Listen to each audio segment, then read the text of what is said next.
All right. Last night I watched the final episode of the RNC, and I get to watch Donald Trump do his thing, what Donald Trump does, and blame everyone under the sun. But the most important part to me was the passing of the tragic loss of the fire captain Corey Comperatore.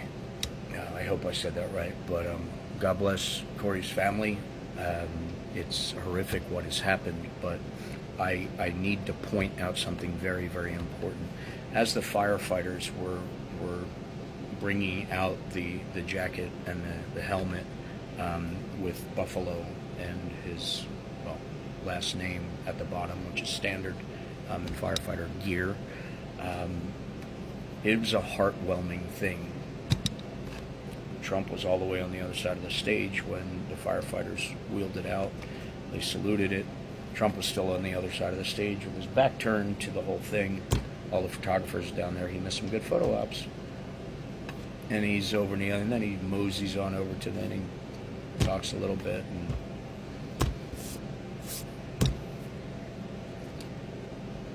this man had 3 people badly injured at his rally supporting him.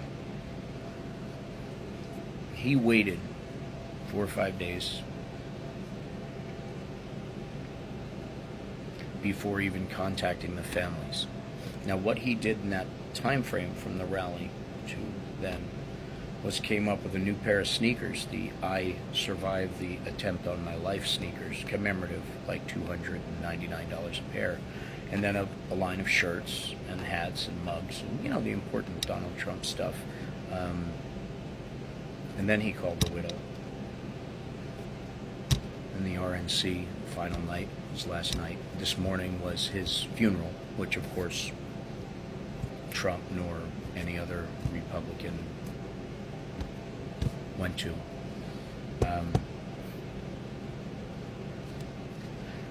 But it didn't stop the theatrics of the RNC in the moment where his supposed uniform was wheeled out. When Donald Trump finally made his way over to kiss the helmet and pose like he's taking a selfie at the Grand Canyon, standing next to the jacket with the last name in Buffalo, the company he was with. If you look very carefully in the news footage, in the news coverage, there are very few stations that'll show that whole jacket, because the last name was spelled wrong. The jacket was a stage prop. It was spelled wrong.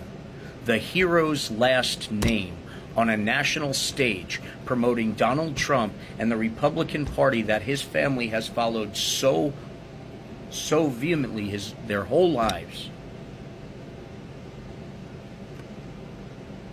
A heartbroken family and a heartbroken widow who didn't answer the phone when President Joe Biden called the next day because his family doesn't support Biden. Personally, I thought that was kind of a schmucky thing to do, but it's her choice. God bless her. It's in grief, I'm sure. President Biden understands. Donald Trump didn't bother until after the marketing campaign and his new products were on the market. And then to capitalize on it on the RNC stage, pretending to be such a caring human being and not even bothering to go to his funeral.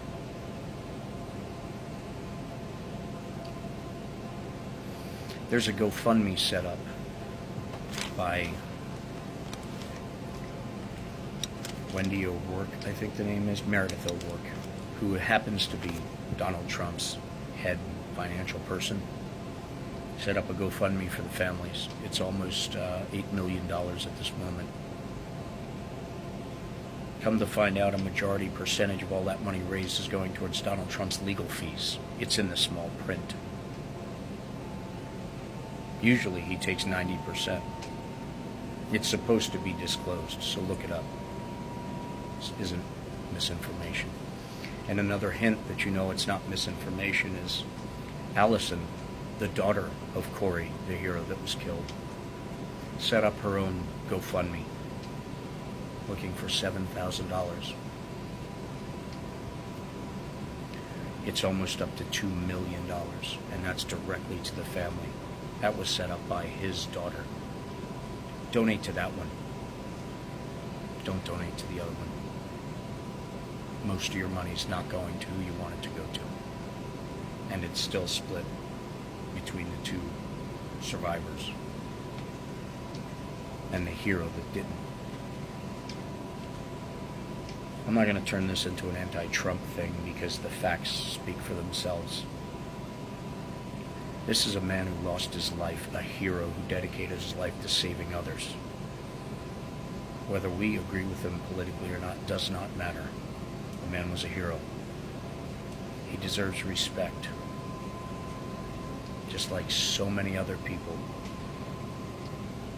A certain presidential candidate enjoys disrespecting. We need to do better, ladies and gentlemen. As human beings, forget about patriotism in America, forget about all that. As human beings, we need to do better and recognize this type of cold-hearted facade for what it actually is. It's a sales pitch for a TV show, season 2. It's all it is.